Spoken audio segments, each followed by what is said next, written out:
बिल्कुल जॉयस, आपका बहुत धन्यवाद। यहाँ होना अच्छा है। सभी को नमस्कार। मैं बर्लिन मैरीलैंड से आपका भाई बॉब हूँ। जूली, मुझे आमंत्रित करने के लिए धन्यवाद। धन्यवाद भाई मैन्यू, ये बहुत अच्छा कहा गया। और मेरे भाई कॉलिंस, आपके योगदान के लिए धन्यवाद, ये बहुत सुंदर था। हम डिजिटल परिवर्तन के युग में जी रहे हैं। सब कुछ ऑनलाइन हो रहा है, सब कुछ स्वचालित हो रहा है, सब कुछ एकीकृत हो रहा है। इसलिए सिस्टम की लचीलापन हमारी सफलता के लिए अत्यंत महत्वपूर्ण है। मैं इसे दो अलग अलग दृष्टिकोणों से देखने जा रहा हूं। मैं बाहर जाऊंगा और वास्तव में इसे कवर करूंगा। मैं एक अलग दृष्टिकोण से आना चाहता हूं, क्योंकि जब मैंने इस विषय को देखा तो ये एक सुंदर विषय है जूली। वैसे लचीलापन परिवर्तन ला रहा है। मैंने इसे एक मानव लचीलापन के दृष्टिकोण से और एक प्रणाली लचीलापन के दृष्टिकोण से देखा। इसलिए मैं यह देखने की कोशिश करूंगा कि यह कितना कठिन है, और उम्मीद करता हूं कि यही है। यह मेरी अपनी राय है। आप जानते हैं, जब हम इसे एक दृष्टिकोण से देखते हैं, क्योंकि अभी हर कोई किसी भी प्रणाली पर ऑनलाइन जाता है, उसे उस प्रणाली पर डिजिटल विश्वास होना चाहिए, क्योंकि हम वहां जाते हैं और अपनी जानकारी छोड़ते हैं, है ना? क्रेडिट कार्ड देते हैं, क्रेडिट कार्ड जानकारी, नाम, आईडी डालते हैं। सिस्टम लचीला होना चाहिए। इसमें सभी सुरक्षा नियंत्रण लागू हैं, या एक सिस्टम संरचना होनी चाहिए जहां जब सिस्टम बंद हो जाए तो यह बहुत जल्दी वापस आ जाए। क्योंकि अगर सिस्टम बंद हो जाता है और जब वे वापस आते हैं तो यह विश्वास है आप वहां वापस नहीं जाना चाहेंगे, है ना? हम सभी जानते हैं कि उस सिस्टम में कुछ गलत है, उनके पास समस्याएं हैं, और यह आपको प्रतिष्ठा को नुकसान पहुंचाता है। जब आपका सिस्टम बंद होता है तो आपकी प्रतिष्ठा धूमिल हो जाती है, और इसे वापस आने में 2, 3, 4, 5 दिन लगते हैं। आप ग्राहकों को खो देते हैं। इसलिए जब हम सिस्टम के दृष्टिकोण से लचीलापन देखते हैं तो आप चाहते हैं कि सिस्टम मजबूत हो, ग्राहकों द्वारा सम्मानित और पसंद किया जाए। तो हम इसे कई चीजों से देखते हैं जो उस सिस्टम को वह सम्मान अर्जित करने के लिए की जानी चाहिए जो उसे मिलना चाहिए। कुछ ऐसा जैसे अतिरिक्तता। आप जानते हैं, आप चाहते हैं कि कई घटक हों, ताकि जब एक घटक, एक सिस्टम डाउन हो जाए तो यह हमेशा चालू रहे। आप जानते हैं, सिस्टम को मजबूत होना चाहिए। अनियंत्रित परिस्थितियों में जो कुछ भी होता है वह क्षेत्र के लिए है। प्रणाली को इतना मजबूत और प्रतिरोधी होना चाहिए, और यही हम श्री अश द्वारा प्रस्तुत इस मजबूत प्रणाली से देखते हैं, जिसे हम सभी जानते हैं कि स्केलेबिलिटी किसी भी प्रकार के लोड को संभालने में सक्षम होनी चाहिए। याद रखें कि हमारे पास एक प्रणाली है जिसे हम आगे ला रहे हैं। हमारा बाजार पूरी इंटरनेट स्पेस है, ग्राहक। तो अगर अश दरवाजा खोलते हैं और सभी 6 अरब ग्राहक प्रणाली में प्रवाहित होते हैं, तो प्रणाली को इसे संभालने के लिए पर्याप्त स्केलेबल होना चाहिए। इसलिए यही हम प्रणाली के बारे में बात करेंगे। यह मूल रूप से इतना मजबूत होना चाहिए कि वह किसी भी प्रकार के लोड को सहन कर सके। लचीलापन आवश्यक है। इसे नए विभागों के अनुकूलन में सक्षम होना चाहिए, और हमें उनसे पूछना चाहिए। शायद हमारे नए लोगों के साथ जो आए हैं, उन्होंने कहा, नहीं, मैं चाहता हूं, क्योंकि जो पहले हुआ है, मैं प्राथमिक चरण में XYZ चाहता हूं। वे नए आवश्यकताओं को एकीकृत करने के लिए अनुकूलन करने में सक्षम हैं। सुरक्षा किसी भी व्यवसाय के लिए महत्वपूर्ण है। आप गोपनीयता, अखंडता और उपलब्धता की बात करते हैं। यही उस प्रणाली के निर्वहन की गारंटी देता है। जब ग्राहक जानते हैं कि इस प्रणाली में उनका डेटा सुरक्षित है, तो वे जानते हैं कि इस प्रणाली तक पहुंच गोपनीय है। केवल वही लोग जिन्हें इसे एक्सेस करने का अधिकार है, वे ही इसे देख सकते हैं। या उस प्रणाली में मौजूद डेटा की अखंडता। आप जानते हैं कि कोई भी आकर उनके डेटा को नहीं बदल सकता। जो भी दस्तावेज जानकारी एक प्रोफाइल या वॉलेट में है, कोई और इसे नहीं बदल सकता। अखंडता बरकरार रहती है। एक बार जब सभी को पता चल जाता है कि प्रणाली इस तरह है, तो यह उस प्रणाली की स्थिरता और अखंडता की गारंटी देता है। और निश्चित रूप से प्रणाली हमेशा उपलब्ध होनी चाहिए।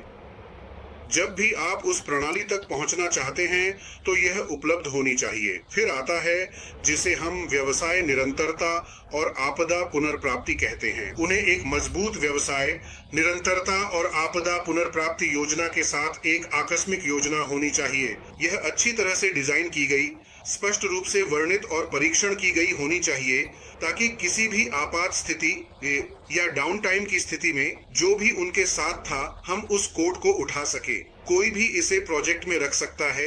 यह बिल्कुल नहीं कि आप क्या करते हैं, इसे सक्रिय कैसे करना है, सिस्टम को कैसे वापस लाना है, आप जानते हैं। हाँ, उनके पास जो है उसे वे रिटर्न कहते हैं, जैसे आरटीओ पुनर्प्राप्ति समय उद्देश्य और आरपीओ पुनर्प्राप्ति बिंदु उद्देश्य। आप प्रणाली को कैसे पुनर्प्राप्त करते हैं और सब कुछ आप जानते हैं, तो यही होता है। लचीला होने के लिए वह प्रणाली हमें नीचे जा सकती है और वापस आ सकती है। हमें मनुष्यों की आवश्यकता है, सब कुछ अप्रलेखित है। चलिए बीमारी पर नज़र डालते हैं, क्योंकि जब मैंने इस शीर्षक को देखा तो मेरे मन में आया अशमोल फारिद का लचीलापन, जिसने हमें इस बिंदु पर पहुंचाया। मुझे लगता है और सौभाग्य से कुछ समय पहले, लगभग 3 महीने पहले, मैं एक सेमिनार में शामिल था जहां कुछ विशेषज्ञ मनोवैज्ञानिक डॉक्टर आए और वे हमें नव प्रवर्तकों के व्यवहार पर व्याख्यान दे रहे थे। और नंबर 1 गुण या नंबर 1 बहुत महत्वपूर्ण व्यवहार लचीलापन है। इस नव प्रवर्तक की क्षमता, जैसे कि मेरे मामले में हमारे संस्थापक श्री अश मोफारा, किसी भी बाधा से उबरने की उनकी क्षमता जैसे। आइए 1 सेकंड के लिए कल्पना करें कि हम क्या अनुभव कर चुके हैं। आश मोफारा ने पिछले कुछ शायद 1.5 साल में क्या अनुभव किया है। वह हर दिन का सामना करता है, वह खड़ा होता है, वह इसे सहन कर सकता है, हम पर नज़र डालता है, हमें प्रोत्साहित करता है, हमें आशा देता है, वापस जाता है बिना किसी शिकायत के, बिना किसी भावना के, बिना किसी भी अद्भुतता के अपने दिल में। मुझे लगता है कि वह अपने निर्णय इसलिए लेते हैं क्योंकि जब आप लचीले होते हैं तो ये मनोविज्ञान हमें बताते हैं कि हम साक्ष्यों के आधार पर निर्णय लेने में सक्षम होते हैं। साक्ष्य आधारित निर्णय लेने पर, जब आप साक्ष्यों से निर्णय लेते हैं तो आप सही निर्णय लेते हैं, आप अपने आप को प्रबंधित करने में सक्षम होते हैं। यही लुसिडस हमें पूर्वजों की तरह लाता है। वह अपने आप को प्रबंधित करने में सक्षम है, अपने चारों ओर के लोगों को प्रबंधित करने में, अपने आप को प्रबंधित करने में, और यह हमें हमेशा अंत क्षेत्र के करीब लाता है। जो लोग लचीले होते हैं, जैसे अश मोफारा, उनके पास साहस होता है। अश मोफारा सबसे साहसी मानवों में से एक हैं जिनसे मैं कभी मिला हूं। आइए याद रखें कि यह लचीलापन परिवर्तन ला रहा है। व्यवसाय के विचार के बारे में सोचें।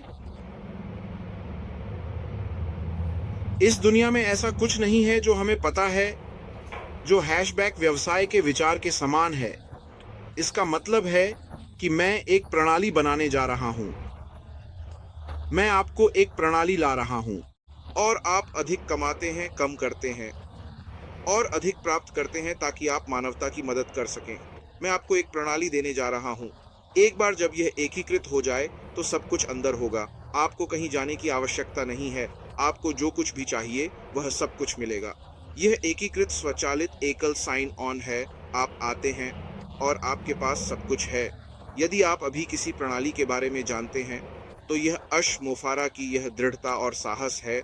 मैं आपको गारंटी देता हूँ, श्री अश कई मुद्दों का सामना कर रहे हैं जिनके बारे में हमें नहीं पता, वह हमें नहीं बताते। जात अज्ञात, वे चीज़ें, मुद्दे, समस्याएं जिनका वह सामना कर रहा है, जिन्हें वह जानता है कि हम नहीं जानते। और अज्ञात वे जो वह अभी तक नहीं जानता। लेकिन क्योंकि यह व्यक्ति बहुत दृढ़ है, वह उन्हें हल करने जा रहा है। जब तक वह इस समस्या का सामना करता है, वह समस्या को पहचानता है, वह उनका ध्यान रखने जा रहा है। इसलिए हमें आश्वस्त रहना चाहिए। दृढ़ता आपको प्रतिबिंबित, सुनने की क्षमता भी देती है। और यदि आप श्री अश को अध्ययन करते हैं तो आप उन्हें बहुत अच्छे से देखेंगे। यही वह करते हैं, वह सुनते हैं यदि आपने ध्यान नहीं दिया है। अब से ध्यान दें, जब भी वह हम सभी से बात कर रहे होते हैं, कोई फर्क नहीं पड़ता कि आप कौन हैं, वह सुनते हैं, वह आपको अपनी बात समझाते हैं, वह उन बिंदुओं को लिखते हैं जो उन्हें लगता है कि मेरा प्रभाव था। यह प्रतिबिंबित तर्क है। और फिर अंतिम बात, जब आप चुनौती देते हैं, आप स्कूल शुरू करते हैं, जब आपके पास प्रतिबिंबित होता है, जब आपके पास दृढ़ता होती है। मुझे लगता है कि जो लोग स्थिति को चुनौती दे रहे हैं, उन्हें याद रखें कि उसने हमें बताया है कि अगले 2-3 वर्षों में दुनिया वैसी नहीं होगी जब यह प्रणाली आधिकारिक हो जाएगी, जब सभी पिस्टन जमैका में होंगे, जब सभी पिस्टन और खाद्य वस्तुएं दुनिया में होंगी। और हम यहाँ क्यों हैं? हम यहाँ क्यों हैं? यह दृढ़ता के कारण है, प्यार और क्रिया के साथ दृढ़ता। मैं उसे दूसरे दिन सुन रहा था, उसके पास एक नई किताब है, मुझे लगता है कि इसका नाम डिजिटल है, और वह किताब के बारे में बात कर रहा था और वह प्यार और क्रिया के बारे में बात कर रहा था। वह कहते हैं कि बिना क्रिया के प्यार बेकार है, बिना प्यार के क्रिया अप्रासंगिक है। प्यार और क्रिया के साथ पूरी दुनिया आपका अनुसरण करती है, और यही हमारे साथ हो रहा है। ब्राज़ील के स्मार्ट यूनिट्स के हिस्से में